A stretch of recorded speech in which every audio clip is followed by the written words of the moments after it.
2018년 인천, 세계 최고의 환경 전문가들이 모인 정기회의에서 심각한 이슈가 거론됩니다. 0.5도, 이 숫자는 굉장히 중요합니다. 이들이 발표한 자료 1.5도 특별 보고서에서는 산업화 이후 지구의 온도가 1.5도 이상 높아진다면 인류와 생태계에 큰 영향을 미칠 것이라고 설명합니다. 2도가 상승한다면 대규모 난민, 산불, 폭염, 그리고 수조 원에 달하는 경제 손실은 피할 수 없다고 말하죠. 패널들은 다음과 같이 덧붙입니다. 지금 당장 조치가 취해지지 않는다면 우리는 그동안 일어났던 재해와는 비교할 수 없는 기후변화를 경험하게 될 것입니다. 절망적인 전망 속 미국의 환경활동가들이 움직이기 시작합니다.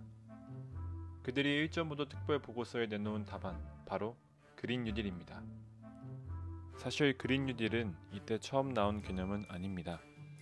1932년 미국 루즈벨트 대통령은 대공황을 벗어나기 위한 방안으로 뉴딜을 등장시켰습니다. 이후 2007년 미국이 연이어 연간 최고 기온을 경신하면서 토마스 프리드만이 한 가지 안을 내놓습니다. 석유 자원으로부터 이제 벗어나야 한다. 그러기 위해선 전범위의 변화가 필요하다면서 기후변화 대응을 위한 정부의 대대적인 개입을 요구하는 그린 뉴딜을 제시합니다. 이어 2009년 UN 환경계획에서는 세계 그린 뉴딜 정책 보고서를 발간하며 국제사회에 공식적으로 그린 뉴딜 방안을 던지는 계기를 마련했습니다. 목적은 간단합니다.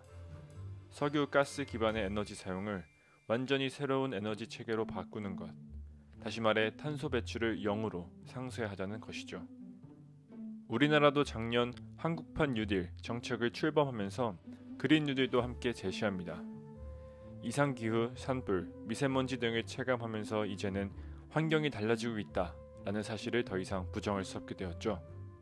또한 정부는 코로나19로 인해 국가 경제가 흔들리면서 경제 회복을 위해 새로운 패러다임이 필요했다고 판단한 듯 보입니다. 정부는 도시 인프라를 녹색화시키고 신재생 에너지 지원, 전기차, 수소차 확대 등을 목표로 하고 있습니다. 동시에 녹색 산업을 지원하고 분야 내 고용을 확대해 새로운 일자리를 창출한다는 그림을 그리고 있죠. 하지만 여전히 뭔가 찝찝합니다. 정말로 그린 뉴딜이 환경을 회복하고 사회에도 긍정적인 결과를 낼 수 있는 정책인 것일까요?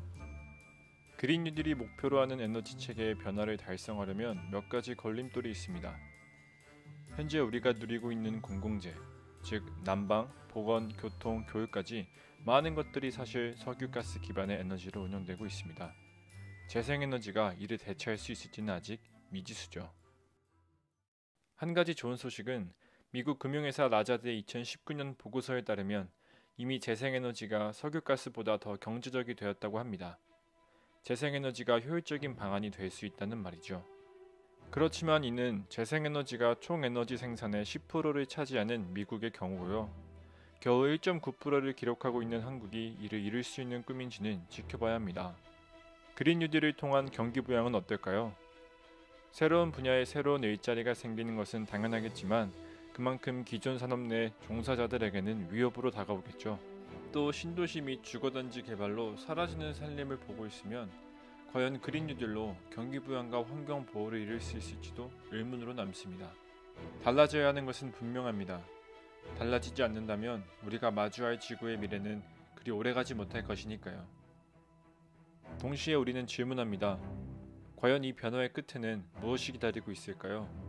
과연 이 변화를 올바른 방향으로 이끌려면 무엇을 해야 할까요? 한 가지 사실은 이 질문의 답을 고민할 시간조차 이제는 얼마 남지 않았다는 것이죠.